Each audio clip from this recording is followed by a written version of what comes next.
They need the spotlight. Ah, okay. Performance over substance. Exactly. Then there's the challenger. This frequency is typically direct, unafraid to confront difficult issues, drives progress through honest, sometimes tough, feedback. It's things moving. Yes, but the challenger's shadow is the manipulator. When a challenger operates from their shadow, they might use their directness not for growth or truth, but to control, coerce, or undermine others, often using guilt or fear tactics. Ooh, that's a tricky one. Yes. How about the commander frequency we touched on? Decisive, action-oriented, leads with clear direction. Highly effective in organizational settings. Right, the leader. But the commander's shadow is the dictator. This is when that decisive leadership devolves into rigid inflexibility, an inability to listen to other perspectives, and a demand for unquestioning obedience. It stifles creativity and genuine collaboration, Yeah, my way or the highway. pretty much. Yeah. Next, consider the professor. This frequency communicates with deep knowledge, a genuine desire to inform, educate, and bring clarity through intellect. The expert, the teacher. Right. But the professor's shadow is the diminisher. When operating in shadow, a professor might unconsciously or consciously use their intellect to subtly or overtly make others feel less intelligent, less capable. Instead of elevating understanding, they diminish the listener through condescension or an insistence on being the sole authority. Makes others feel small. Okay. Then, the healer. This frequency naturally embodies compassion, empathy, and nurturing presence, seeks to mend brokenness and bring comfort. The caregiver. Yes. But the healer's shadow is the cipher. In this shadow state, the healer becomes so focused on everyone else's pain and needs that they lose their own identity. They become a cipher, unseen, unheard, unable to set healthy boundaries. This often leads to burnout, resentment, or becoming a doormat. Losing themselves in others. Got it. And the seer frequency. This is someone who communicates with vision, intuition, a profound ability to perceive future possibilities or deeper unseen truths. The visionary. Exactly. But the seer's shadow is the perfectionist. When in shadow, the seer's beautiful vision becomes a rigid, unattainable ideal. They can paralyze themselves and others with impossible standards, never accepting what is, only focusing on what should be, according to their perfect vision. Crippling perfectionism. Okay. And one more, the maven. This frequency is about expertise, wisdom, a desire to provide sound, well-researched advice and guidance. The trusted advisor. Right. But the maven's shadow is the negativist. When operating in shadow, the maven becomes cynical. They highlight only the problems, tear down ideas, focus incessantly on what's wrong or what could go wrong, rather than offering constructive solutions or fostering hope. Constant critic. Wow. Yeah. Those are just a few examples, but they illustrate the dynamic. That's incredibly insightful. Just hearing those descriptions brings them to life, makes them so much more tangible. So recognizing when you're slipping into these shadow aspects, it isn't just about self-improvement for its own sake, is it? It's fundamentally about fostering healthier, more authentic interactions in every part of life. Absolutely. 100%. Understanding your own core frequencies and critically recognizing the triggers and signs when you're slipping into their shadow aspects. Yeah. That is one of the most powerful tools available for genuine personal growth and relational maturity. It allows you to consciously choose to operate from your higher, more authentic frequency, even when you're triggered by pain or stress or difficult external circumstances. And that conscious choice leads to exponentially more fulfilling, more authentic, and more constructive interactions in all areas of your life. Especially when you're navigating challenges or past hurts or just difficult conversations. It's really about taking responsibility for the energetic signature you bring into every interaction. Taking responsibility for your frequency. I like that. Okay, this brings us to a broader perspective now, something that seems to connect all these threads we've been discussing. The idea of living with intention and actively creating your future. You've spoken before about a significant challenge many people face. Living a life based on obligation rather than their own clear intention. It is a colossal hurdle. It really is. A staggering number of people, I think, live their lives primarily according to what they perceive others think they should do.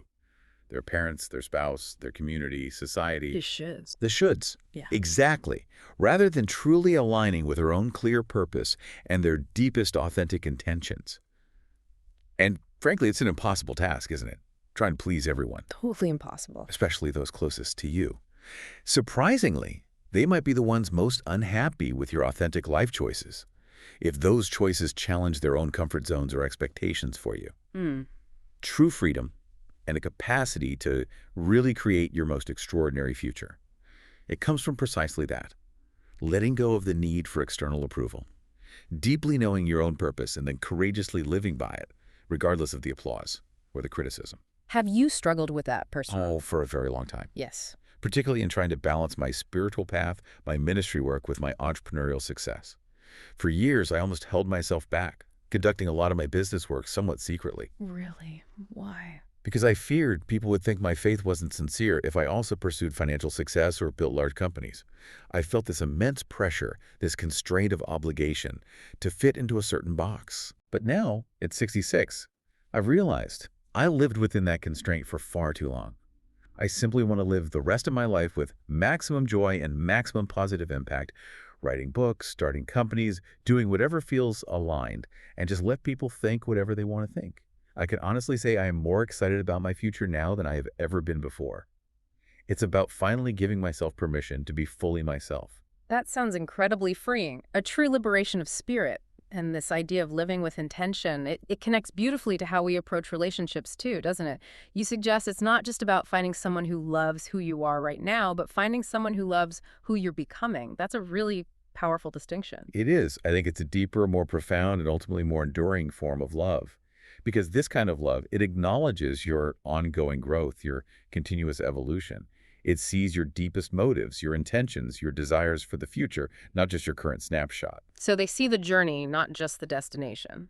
Exactly. So when you inevitably fall short, Yeah. because we all do, right? We all stumble. Such a partner isn't immediately disillusioned or disappointed because they never saw you as some static, perfect ideal in the first place.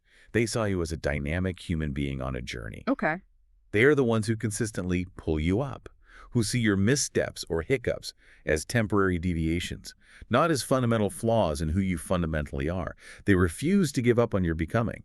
They support the person you are striving to evolve into. That's beautiful. And this is precisely why relationships that are forged during shared struggles, shared challenges, often have a profound advantage. Because the partners witness and support each other's becoming together through the thick of it.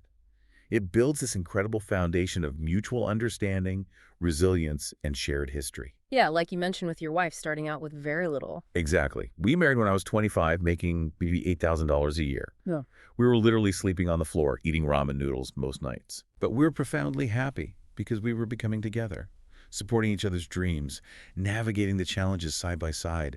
That shared journey creates an almost unbreakable bond. That paints such a vivid picture of a truly supportive partnership. So, thinking about this kind of abundance, this intentional living, this supportive love, Mm. what's one of the main blocks that stops people from achieving that? I think one of the primary, most pervasive blocks to abundance, to living with full intention and finding that kind of relationship is fear.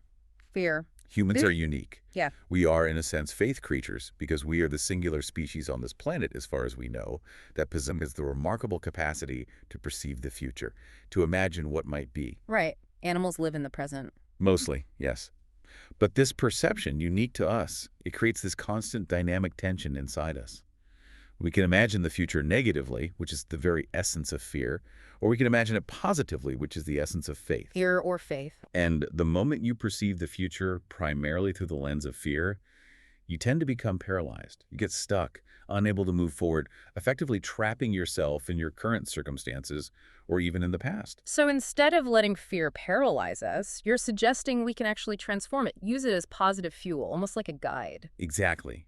Fear, counterintuitively perhaps, can actually inform you of the direction you should go. How does that work? Well, when a future possibility feels overwhelmingly too big for your current self, when it triggers that sensation of fear or inadequacy, that feeling is often a signal that you are on the right track.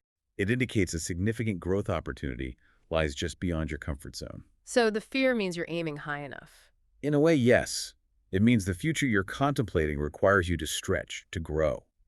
And when you courageously step into that bigger future, even while feeling the fear, you inevitably grow to size. You rise to meet the challenge. Your future isn't designed to be as small or as comfortable as you are right now. It's meant to stretch you. Okay, grow to size. I like that. But how do you cultivate faith in a future you can't actually see yet, especially when it feels daunting or scary? Well, think about it. If you could clearly see it, if it was guaranteed and laid out perfectly, you wouldn't need faith for it, would you? No, I guess not. It would just be planning. Exactly. Faith is precisely needed for a future you cannot yet see, for stepping into the unknown with trust and confidence. But here's the crucial difference and the profound power you possess. The future isn't some static destination you just walk into, like following a predetermined map on GPS. Right. It's dynamic, it's alive, and it is fundamentally created from within you. Yeah. Humans have this incredible unique capacity. Silkworms create silk, bees create honey, beavers create dams, but only humans consciously create futures. Create futures. Every single moment of our lives, every choice we make, every word we speak with intention, every action we take, it is actively shaping a future. The real question isn't, can you create the future you already are? The question is, what kind of future will you intentionally choose to create? And when we're trapped by fear, that creative capacity shrinks. It creates a very different kind of future. Absolutely. When you are primarily informed by fear, you tend to create this psychological and emotional cocoon around yourself. It feels like protection, trying to shield you from the perceived dangers of the future. Yeah, safety first. But in reality, that cocoon traps you firmly in the past. It makes life feel repetitive, stagnant, like that phrase, nothing new under the sun. You just keep reliving old patterns, old limitations, old experiences. Okay. But when you are truly free, when you consciously shed that fear-based cocoon, you unlock your innate, God-given capacity to create the new, to co-create with life itself. There's this interesting tension, even in ancient wisdom texts, right? Between the idea that there's nothing new under the sun and these profound statements like, behold, I am doing a new thing. Do you not perceive it? Right. Both seem true somehow. And maybe they are, depending on our state of being. We have a profound choice. Live as if nothing is new, trapped in the cocoon of the past, or live in a dynamic relationship with life where all things are continuously becoming new through your intentional action and faith. And embracing this means embracing the unexpected, maybe, even later in life, continuing to push boundaries. It does, absolutely. For me, personally, it's been this profound realization lately that I just need to buckle up, seriously. I'm 66 years old. By conventional wisdom, I should probably be, landing the plane, thinking about retirement, slowing down. Right. Taking it easy. Instead, I genuinely feel like I'm just taking off for the first time in some ways. I am more excited about my future, about the unexpected opportunities that seem to be unfolding than I have ever been before. That's amazing. And this fearless embracing of new endeavors, whether it's suddenly deciding to become a fashion designer or an artist, or delving into entirely new industries I know nothing about it, isn't just for my own personal gain or excitement. No. I've come to believe that every time I take on some seemingly ridiculous, unexpected endeavor and actually do something new, I know I'm implicitly breaking down invisible barriers for other people too, not just for myself. How so? It kind of subconsciously sets others free. It gives them permission to pursue their own unexpected paths, to shed their own cocoons of obligation and fear. It shows it's possible. That's a really powerful way to think about impact. And that piece of advice you learned, that phrase, you belong in the room, that must resonate deeply when you're embarking on these new, maybe intimidating ventures. Oh, it's become one of the most powerful and necessary reminders for me. Absolutely. As you grow, as you step into bigger opportunities, new rooms, new levels of influence or impact, that insidious inner voice of imposter syndrome often tries to whisper or shout otherwise. Yeah. Who do you think you are? Exactly. You don't belong in this room. You're not qualified enough, you're not smart enough, you're not ready. That simple, direct reminder, you belong in the room, it serves as this beacon of courage. It's a recognition that your unique path, your unique contribution, your unique frequency, it's valid and it's necessary. You are there for a reason. Trust it. You belong in the room. That's something everyone can probably use. So what does this all mean for us then, for the listener who's gone on this pretty deep dive with us today? You said the world needs the best version of everyone. It means precisely that. The world doesn't need another copy of someone else. It doesn't need you to be like anyone else. It desperately needs you to embrace your unique, extraordinary self, to walk a path perhaps never walked before, and to trust that your individuality, your specific frequency, is your greatest strength and your most valuable contribution. This fearless, maybe even insanely committed approach to creating something beautiful and extraordinary from within you. That's not just about personal liberation or success. It is fundamentally how we collectively make the world better. One intentional, high-frequency word, one courageous choice, one authentic expression at a time. Wow. Well, we have certainly unpacked the incredible power of words today. We've gone beyond just sounds to really understand them as these living vibrational frequencies that profoundly shape not only our inner worlds, but every single relationship we encounter. Hmm. We've explored how self-worth acts as that silent magnet, drawing healthy connections to us, how cultivating empathy and authenticity are really the indispensable keys to elevating our communication frequency, Yeah, to those twin pillars. and how even understanding and acknowledging our shadows, those shadow frequencies, holds such valuable lessons for our personal growth and for creating deeper intimacy. We've really journeyed from the micro level of energetic imprints between people to the macro level of consciously creating our own future. And it all comes back to recognizing that every interaction is truly a kind of soul share, isn't it? Right. And every word we utter carries an energetic signature that profoundly impacts both ourselves and the listener. The transformation of your own inner world through self-awareness, through intentional choice. That's the true alchemy we've been discussing today. That's where the real magic happens. Indeed, it truly is. So, as you, the listener, reflect on this deep dive we've taken together today, maybe consider this final provocative thought. If every choice you make is actively creating your future, bit by bit, and if fear is often simply your brilliant brain's way of telling you that the future holds a possibility that feels, right now, too big for your present self, what specific fear are you currently allowing to paralyze you to keep you in that cocoon? Good question. And maybe more importantly, what courageous, intentional choice could you make today, maybe even right now, to begin stepping into that bigger future, knowing that as you take that step, as you embrace that challenge, you will undeniably grow to size? Plant foods can have certain cleansing or detoxifying properties. For example, if someone's dealing with, say, a toxic liver or a fatty liver or even certain cancers, maybe a short-term, very strict plant-based diet for a few months might be a useful clinical tool for cleansing, for decongesting the system. However, my clinical experience, which aligns with the sources we've looked at, suggests this distinction. While plants can be cleansing, animal products are more rebuilding. The main challenge with long-term vegetarian and especially vegan diets is the real potential for developing nutrient deficiencies over time. We're talking crucial nutrients like highly bioavailable vitamin D, vitamin B12, heme iron, things most easily absorbed from animal sources. These deficiencies often don't show up right away. The body has reserves, right? So problems might not appear for 6, 8, maybe even 10 years. But eventually they can lead to significant health issues, fatigue, cognitive problems, weakened immunity. Now look, there's no absolute black and white here. Some individuals, maybe with really robust genetics and a super healthy starting point, they can absolutely thrive as vegans if they meticulously plan their nutrient intake. But as a clinician, I just frequently see individuals, especially, say, thin females, who are also dealing with chronic stress or maybe existing digestive issues, who develop significant, persistent problems over time on purely plant-based diets. It really is an individual thing. What works great for one person might not work for another, and long-term adherence really needs careful monitoring. That's a really important distinction, cleansing versus rebuilding.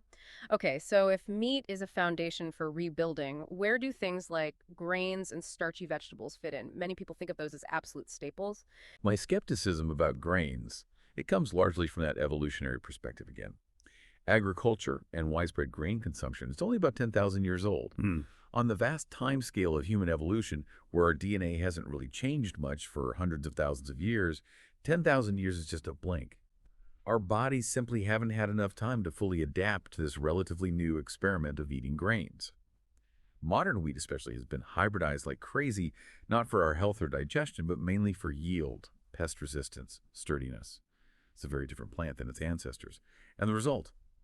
Most people just don't tolerate large amounts of grains well. They can be inflammatory, contribute to insulin resistance, even something like oatmeal, often pushed as a healthy breakfast. And yeah, it's naturally gluten-free, but it's mostly starch. For that 88% of the population who are insulin resistant, even oats should probably be largely avoided or eaten in very small amounts because they still convert readily to glucose. Sure, it might be one of the friendlier grains, maybe, but it's still a curve that can spike insulin. What about this idea of resistant starch that you sometimes hear about? Does that change how we should view certain starches? Yeah, resistant starch, it's an interesting concept, definitely getting attention. The argument is that some of it bypasses digestion in the small intestine, reaches the large intestine, and feeds your gut bacteria like a prebiotic. But the key word there is some. If, say, 30% of it acts as resistant starch, that still leaves 70% converting to glucose. So for people who are insulin resistant or really trying to manage their blood sugar, it's still something to approach cautiously and in moderation. It always comes back to understanding your own personal carb tolerance, how your body responds. If you're getting great results, including certain starches, feeling fantastic, well, your body's giving you good feedback. If not, you might need to tighten things up. Now, regarding tubers, I generally see them as the next best category after meat and animal products for those who tolerate them well. Think sweet potatoes, rutabagas, parsnips, turnips, celery root. These are usually lower in carbs than grains. They're naturally gluten-free, and they often fit into even quite restrictive health plans like autoimmune or lectin-free diets if needed. Sweet potatoes, in particular, are generally seen as safer and metabolically friendlier than white potatoes. White potatoes are nightshades and tend to have a higher glycemic impact. Got it. And beyond these core staples, what about other common categories people ask about, like non-starchy veggies, those nightshades you mentioned, eggs, dairy? Right, non-starchy vegetables definitely foundational staples, and for good reason. Broccoli, cauliflower, leafy greens like spinach, kale. These are incredibly low carb, packed with nutrients. They give you essential vitamins, minerals, fiber, without really moving the needle much on blood sugar. Great stuff. Avocado, too, technically a fruit, but nutritionally mostly healthy fat, very low in net carbs, excellent addition for almost anyone. Okay, let's touch on nightshades and lectins.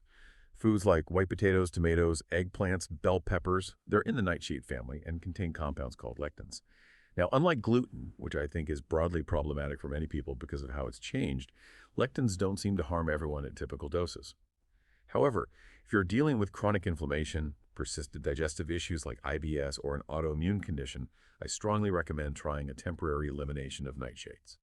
Think of it as a strategic step in an elimination diet, maybe before trying something more extreme like carnivore. It helps you systematically figure out your specific sensitivities. Many people find significant relief just by cutting those out. Eggs are another common one, often lumped with meat, but they're distinct. It's true, a notable percentage of people, maybe 5–20%, especially if they have existing gut issues, might react to eggs. But here, quality is everything. An egg from a pasture-raised chicken living a healthy life, eating its natural diet, that's a vastly different egg from one from a factory-farmed chicken fed mostly soy and corn. You're far less likely to react negatively to a high-quality pasture-raised egg. The conventional ones can carry inflammatory stuff from the chicken's poor diet. And finally, dairy. Yeah, it's a common allergen, but many people tolerate certain forms just fine. I often recommend full-fat yogurt and sour cream, especially for low-carb folks, because they add texture and satisfaction without many carbs. Quality hard cheeses, less lactose, also generally well tolerated. But you should absolutely steer clear of processed, melty cheese singles or those artificial natto cheese dips. They're far removed from real dairy, often loaded with questionable ingredients. The general rule applies. The closer to nature's original form, the better your body usually responds. If Mother Nature made it, and we don't mess it up, our chances for optimal health go way up. This whole discussion about food categories naturally leads us to the carnivore diet. It's gotten a lot of attention lately. Now, personally, I don't think a pure carnivore diet is optimal forever for most people. Variety of nutrient-dense real foods is generally a better long-term strategy. But it's undeniable sometimes really profound results for many people. That comes from its nature as the ultimate elimination diet. That's a really interesting way to frame it. So it's less about being the perfect long-term diet for everyone and more like a diagnostic tool, or maybe therapeutic for specific situations. Precisely. Yeah, the people who get those tremendous, sometimes life-changing results on carnivore. They're often individuals who are so hypersensitive they react negatively to almost everything else. They might have severe inflammation, debilitating brain fog, chronic digestive chaos, from even supposedly healthy plants like lettuce, broccoli, or bell peppers.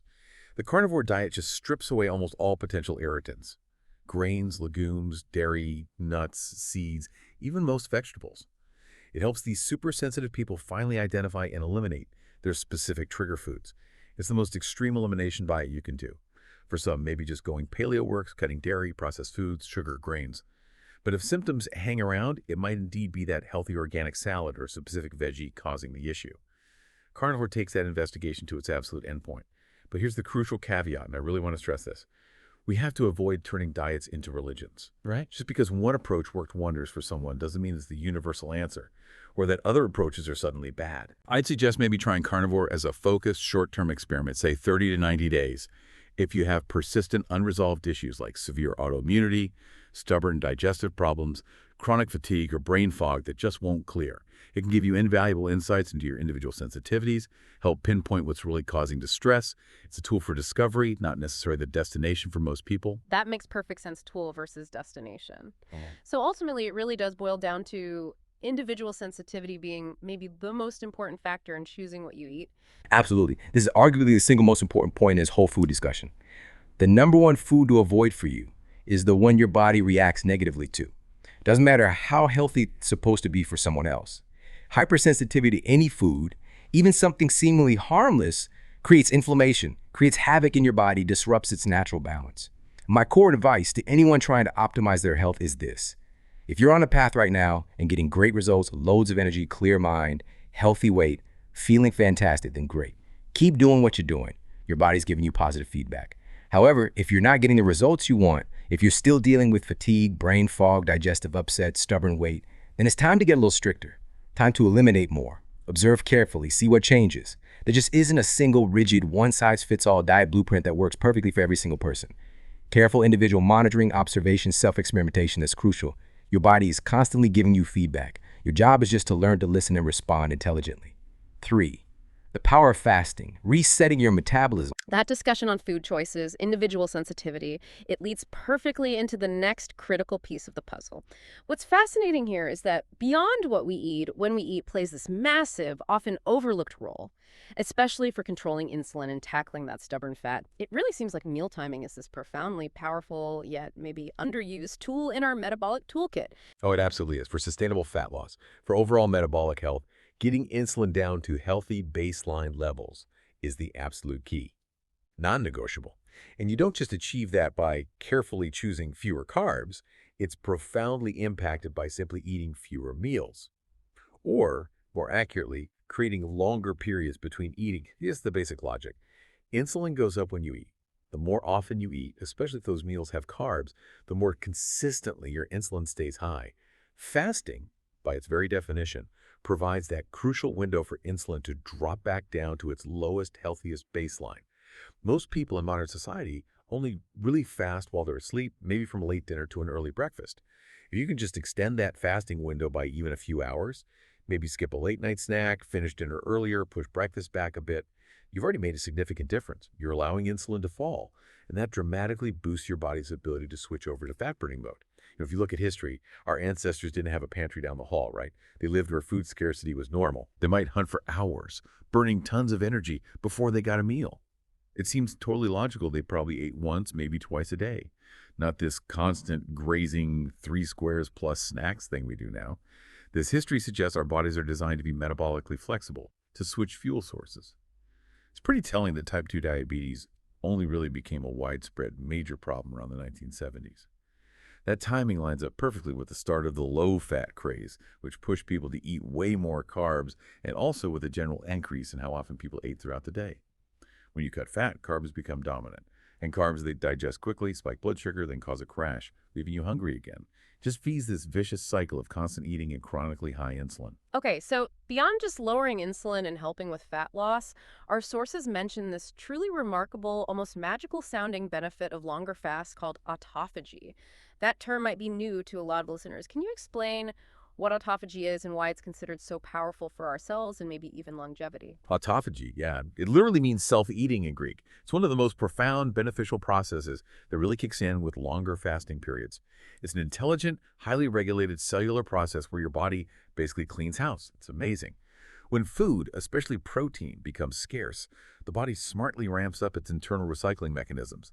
It starts breaking down and recycling old, damaged, or dysfunctional cells, worn out parts like mitochondria, even potentially harmful stuff like viruses and bacteria.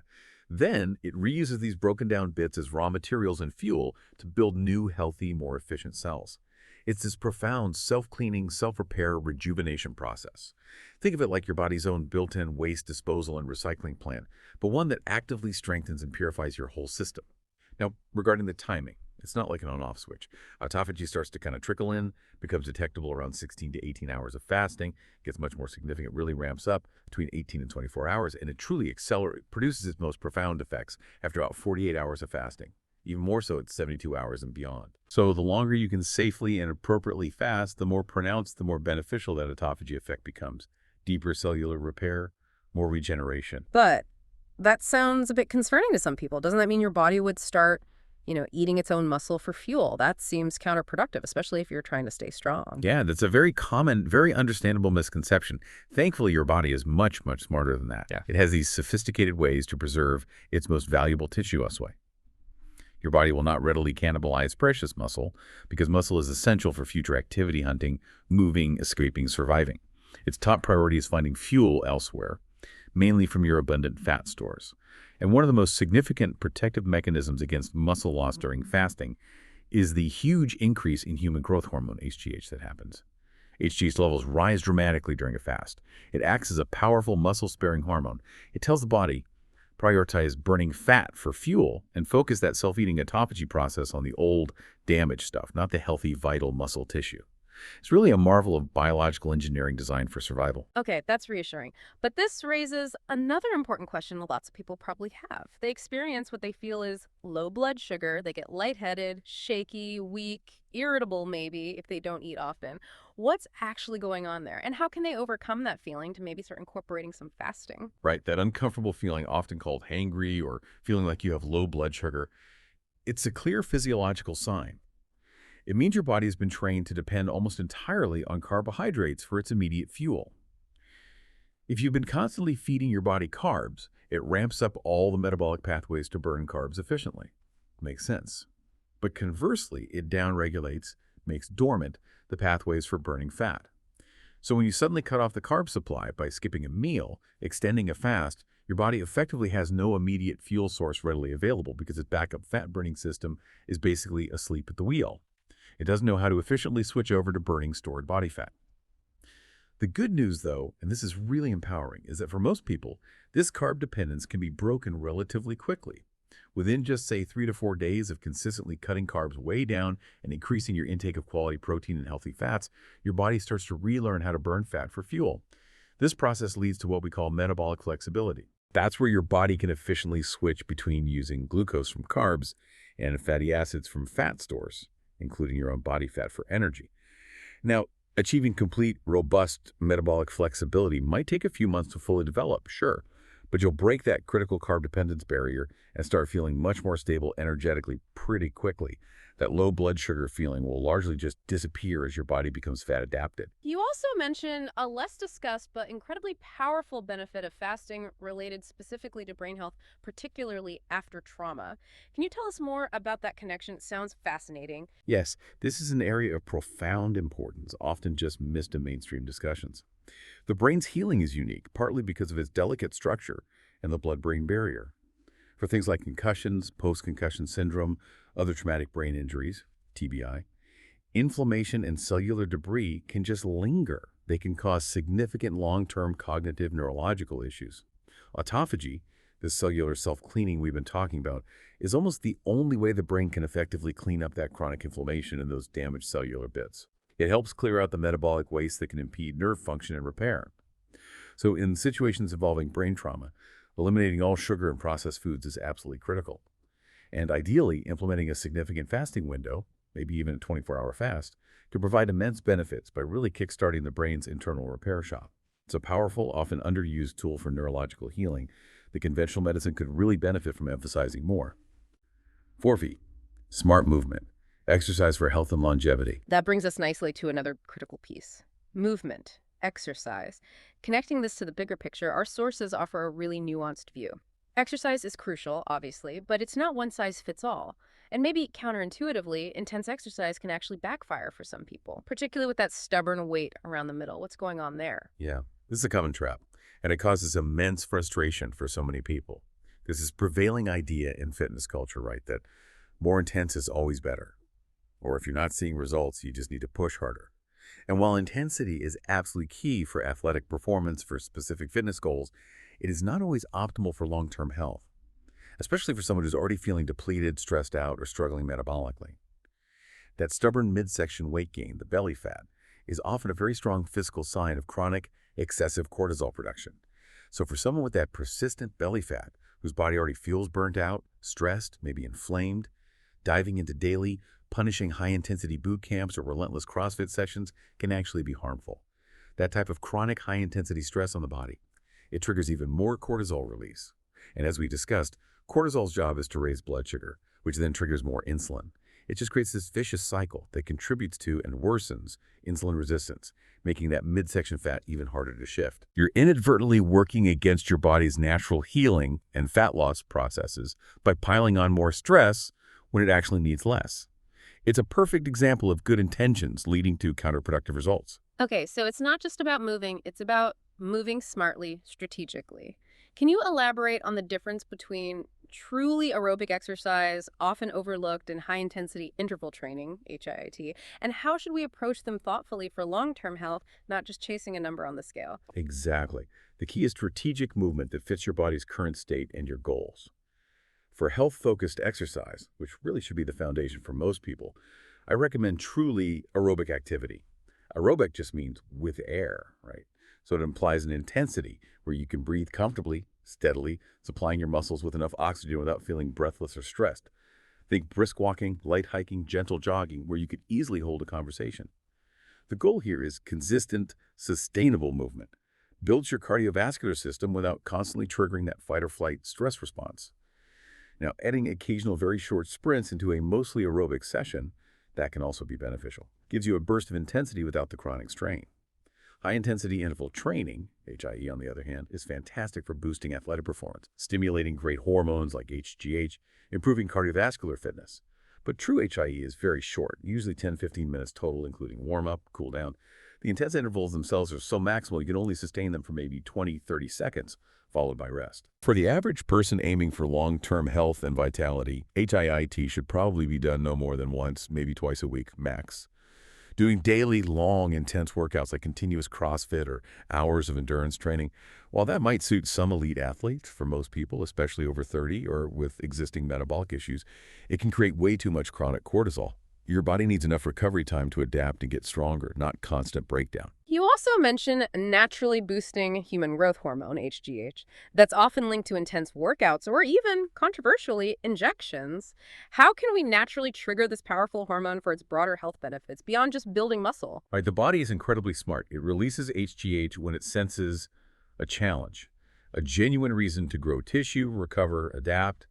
So the strategy is about giving your body the right signals, not just pumping in external stuff. The most powerful natural stimulator for HGH is actually fasting. As we talked about, HGH levels go up gradually and significantly during a fast. They often peak after 4 or 5 days, maybe even up to 7 days. Your body senses the lack of incoming fuel and intelligently says, okay, need to protect muscle, need to mobilize fat, and HGH is a key player in that signal. Second are specific types of high-intensity exercises, things like all-out sprints or heavy resistance training taken to muscular failure. When you push your body right to its absolute mechanical metabolic limit, basically telling it you need to get stronger for next time, that signals HGH release. Your body responds to the need for adaptation for increased capacity. And third are carefully managed short-term stressors. These are acute, brief challenges that kind of jolt your system beneficially without causing chronic stress. Examples could be specific breathing techniques like Wim Hof breathing, short breath holds, brief exposures to cold like a quick cold shower or ice bath, or intense heat like a sauna session. These are acute stressors that trigger a good hormonal response, including HGH. But they must be short-term and followed by adequate recovery to avoid the negative effects of chronic cortisol. The goal is eustress, good stress, not distress. And the benefits of HGH, along with brain-derived neurotrophic factor, BDNF, which often gets stimulated alongside it, they go way beyond just muscle building and fat burning. These hormones are absolutely essential for neuroplasticity, the brain's ability to create new connections, new synapses. They enhance learning, improve memory, sharpen focus.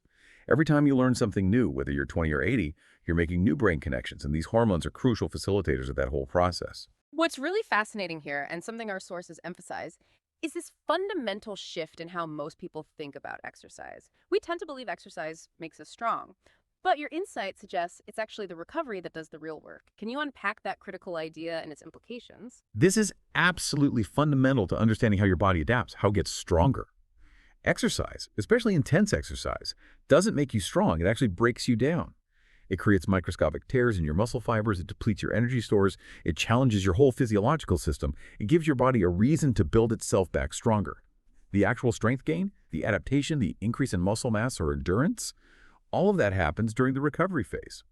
After a truly hard workout, your body needs enough time and the right resources, good nutrition, sleep, to repair those micro tears, replenish energy, and build itself back stronger than before. Our sources suggest that after a really tough gym session, where you've genuinely pushed muscles to failure, your body might need anywhere from 48 to 72 hours to fully recover before you should hit those same muscle groups intensely again. If you push too soon, like doing daily intense workouts on the same muscles, you prevent that optimal recovery and adaptation. You're just constantly breaking down without giving your body enough time to rebuild. That leads to plateaus, fatigue, increased injury risk, even chronic inflammation. This ties right into that crucial distinction between eustress and distress, a concept from Hans Selye. Eustress is good stress, moderate, varied, intermittent challenges that stimulate adaptation, build resilience. Think use it or lose it. Your body needs appropriate physical challenges, weight-bearing, mental stimulation to stay strong. But distress is chronic, overwhelming, excessive stress. That leads to maladaptation, breakdown, pushing your body too hard, too often without enough recovery. That turns beneficial eustress into harmful distress, leads to exhaustion, chronic inflammation, hormonal chaos, potential injury, not optimal health and strength. Recovery really is where the magic happens. Holistic health, integrating chemical, structural, and emotional well-being. Okay, so bringing all these different threads together, what does this entire deep dive really mean for a truly holistic approach to health? It's become profoundly clear from our conversation that it's not just about food and exercises. It feels much, much bigger than that. You've absolutely nailed the core concept of real well-being. No, it's profoundly more expansive than just diet and exercise. The fundamental truth is that we humans are complex beings. We are fundamentally chemical, structural, and emotional entities. All three. For optimal health, for true vitality, resilience, you have to address all three aspects. Think of it like a sturdy three-legged table. If even one leg is weak or wobbly or missing, the whole table is unstable. All your hard work in the other areas will inevitably be undermined. You could eat the most perfect diet, exercise diligently, but if you're carrying huge emotional trauma, chronic stress, or significant structural imbalances, your physical health will eventually suffer. That groundbreaking book, The Body Keeps the Score, illustrates this connection so powerfully. Shows how emotional trauma, chronic stress, heartache, they literally manifest physically in the body. They don't just stay in your head, they become part of your physical reality. And one of the most direct, crucial connections back to our earlier discussion is that intricate stress cortisol insulin cycle. When you're stressed, acute or chronic, doesn't matter if it's work deadlines, relationship problems, money worries, unresolved trauma, your body intelligently produces cortisol, the stress hormone. Cortisol's physiological job is to raise blood sugar, give you quick energy for that fight-or-flight response. But that elevated blood sugar then triggers your pancreas to release more insulin to bring the sugar down. And more insulin directly contributes to and worsens insulin resistance. It creates this vicious cycle. So while diet, especially too many carbs, is usually the main driver of metabolic problems, chronic stress becomes a huge amplifying factor, especially for people already struggling metabolically. It acts like a constant brake, making it much harder to reverse those issues, harder to achieve fat loss or metabolic healing, even if diet is spot on. That really helps explain a common frustration, doesn't it? People who meticulously follow low carb, do intermittent fasting, but still struggle to lose that stubborn weight. You've called this a broken carbohydrate processing machine. What's actually happening in those cases? Yeah, that stubborn weight is incredibly frustrating, and it's very real. For those people doing everything right, diet fasting, but seeing minimal or zero results, it often points to a deeper underlying issue, what I call a broken carbohydrate processing machine. This isn't about willpower or not trying hard enough. It points to a more complex dysfunction in the body's intricate metabolic communication network. It can mean that critical organs like the hypothalamus, which regulates appetite and metabolism, the pancreas making insulin, the liver dealing with glucose and fat, they aren't communicating properly or functioning optimally. Hypothyroidism, where the thyroid isn't producing enough hormones to regulate metabolism, that's another very common factor contributing to this sluggishness, this stubborn weight. For these individuals, it really requires a much deeper, more individualized clinical approach. You have to identify and address the specific communication breakdowns, the imbalances in their unique system. It's often beyond a simple dietary fix at that stage. So, as we look ahead, what do our sources suggest is the future of optimizing health? Is it about finding new fads, the next miracle supplement, or is it something much more fundamental, more timeless? The real future of health, I believe, isn't about the next quick fix, the newest pill, or another restrictive yo-yo diet. Those approaches just aren't sustainable because they don't fundamentally respect our body's innate design. My core mission, and what all the material for this deep dive consistently points towards, is really a return to common sense, a profound understanding and respect for what our human DNA is truly designed for. We need to acknowledge the non-negotiable fundamental human requirements for health. These include genuine replacement parts for our tissues from real, whole foods, optimal fuel, getting all the necessary vitamins and minerals, consistent physical and mental stimulation because it truly is use it or lose it, cultivating a productive, positive mindset, having a sense of purpose in life, and crucially, finding joy. These aren't just nice recommendations, they're like laws of nature. You can't ignore them any more than you can ignore gravity without facing consequences. Think of healing itself as a law of nature, like water flowing down a hill. Water flows naturally because of gravity. It's inherent. Similarly, your body's extraordinary capacity for healing, repair, regeneration, that's inherent too, built into your DNA. So what stops it? Obstacles. Chronic stress, toxins, nutrient deficiencies, being sedentary, emotional trauma. These create barriers like building a dam on that hillside. But if you systematically identify and remove those obstacles, the water just starts flowing again. Healing doesn't just resume, it accelerates. You don't have to teach your body how to heal. You just have to get out of its way and give it the conditions it needs to do what it's naturally designed to do. It's brilliant, really. The modern problem, the predicament we're in, is that we can no longer afford to just take health for granted. The world has changed more in the last 50 years than the previous 50,000. Seriously. Humans now live in profoundly unnatural environments. We consume countless chemicals, food, water, air. We become disconnected from nature, from its rhythms. We spend way too much time sedentary, staring at screens, disconnected from our physical selves, from real human connection. Unlike other animals that just instinctively graze off the planet in their natural habitat, we've created this totally different, often quite detrimental existence for ourselves. And this fundamental shift means that while we might be living longer, statistically speaking, many people are effectively dying longer. They start losing their quality of life in their 60s, 70s, beyond, struggling with this whole list of degenerative diseases, chronic pain, cognitive decline, diabetes, heart disease, diseases that for probably 95% of the population are largely preventable, avoidable. The incredible empowering truth is that the power to maintain vitality, a high quality of life, well into our 90s, it lies within our grasp. By understanding and respecting our body's inherent requirements and its amazing capacity to heal, it's about being proactive, engaging with our health, not just reacting when things go wrong. That truly is an empowering message to end on. It shifts the whole perspective, doesn't it, from constant struggle to inherent potential. Absolutely. Your body's always trying to heal, always trying to restore balance, vitality.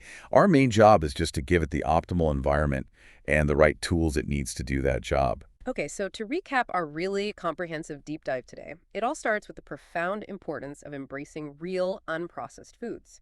Recognizing how much of what we often eat isn't truly nourishing and often acts as a metabolic disruptor.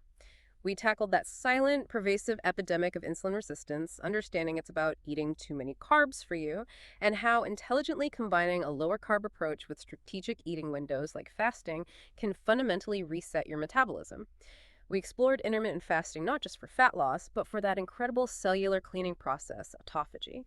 We clarified how to conquer the low blood sugar myth and build real metabolic flexibility. Then we moved to smart movement, carefully distinguishing between exercise just for fitness and exercise for long-term health, emphasizing true aerobic activity and smart, infrequent HIIT. And remembering that crucial, often ignored recovery phase is where strength is actually built. And finally, we brought it all together looking at holistic health, recognizing our chemical, structural, and emotional well-being are all linked. And that stress, too, profoundly impacts our metabolism, often undermining even the best diets. The human body is, without any question, the most incredible healing machine ever devised.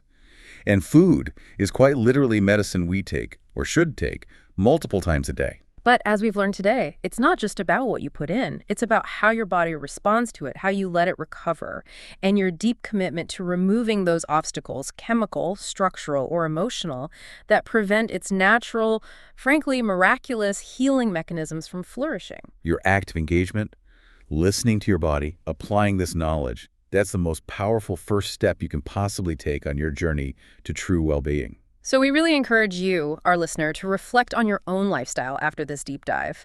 Maybe consider just one small, actionable change you can make. Could be committing to cutting out just one type of Frankenstein food, maybe trying to extend your overnight fast by just an hour or two, or simply taking a moment to consciously think about how stress might be impacting your physical health. Keep exploring these foundational principles. This is your journey toward optimal well-being. Thank you for your time, and thank you for your vital curiosity. It really is the first, most important ingredient in reclaiming your health. Thank you for joining us on this deep dive. We'll be back soon with another exploration into what it truly means to be well.